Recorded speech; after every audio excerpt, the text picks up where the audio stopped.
ప్రబలినను దిగులు పడకు, సత్యము కొరకు నిలిచిన ఓ నమ్మకమైన సేవకుడా. యజమానుడు చూస్తున్నాడు, నీ పోరాటం వృథా కాదు. ధర్మము ఓడినట్లు, అన్యాయము గెలిచినట్లు అనిపించిన దిగులు పడకు మనసా. యుగ యుగముల ఏలిక దేవుడే నీకు రక్ష.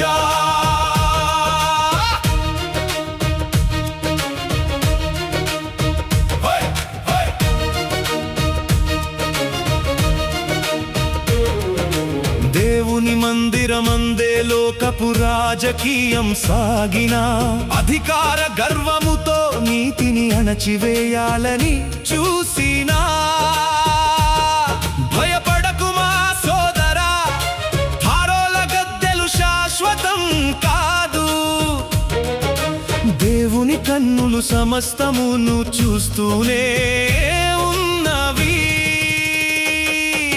ధర్మమోడినట్లు, అన్యాయము గెలిచినట్లు అనిపించిన దిగులు పడకు మనసా. యుగ యుగముల ఏలిక దేవుడే నీకు రక్ష.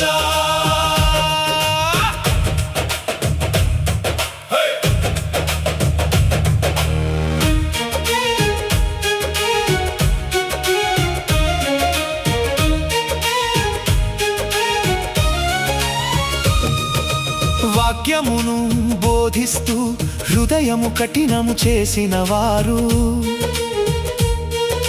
గొర్రెల చర్మము వేసి మందను దోచుకునే దొంగలు,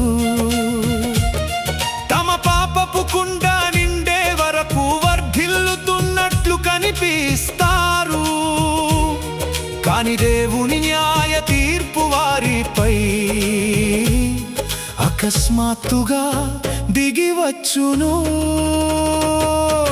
ధర్మము ఓడినట్లు, అన్యాయము గెలిచినట్లు అనిపించిన దిగులు పడకు మనసా.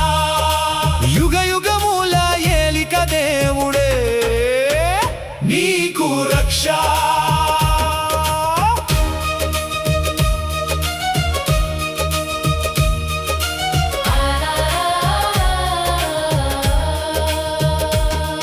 అన్యాయపు శక్తులు సంఘములో పీఠాలు వేసిన వేళ, సత్యము ఒంటరిదై కన్నీటితో నిలబడిన సమయాన,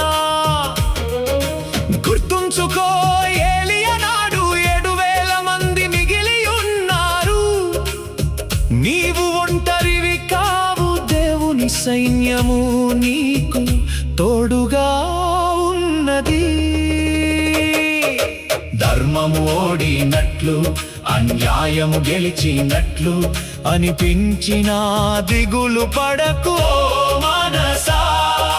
యుగ యుగముల ఏలిక దేవుడే నీకు రక్ష. ఐగుప్తు గర్వమును దేవుడు మట్టిలో కలిపినట్లు, సంఘమును పాడు చేసే కపట భక్తుల ముసుగులు తొలగును.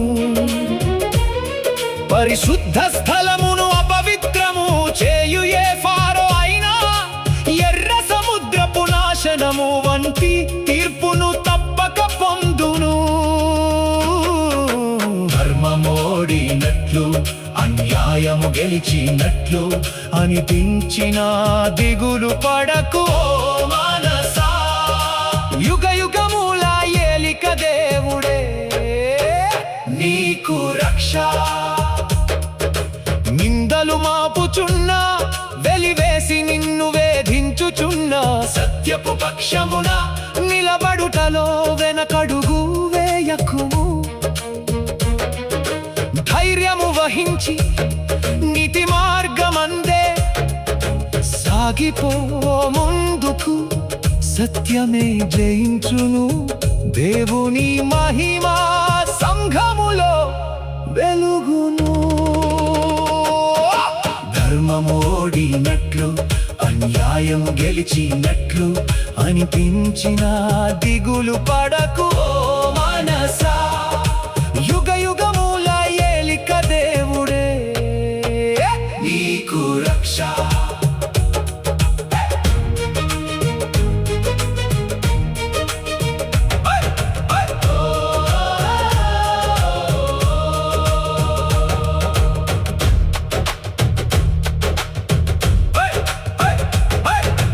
దేవుని ఇల్లు అంతిమముగా పరిశుద్ధ పరచబడురు, కపటుల సమూహమంతా ఊర్పారబట్టిన పొట్టువల ఎగిరిపోవురు.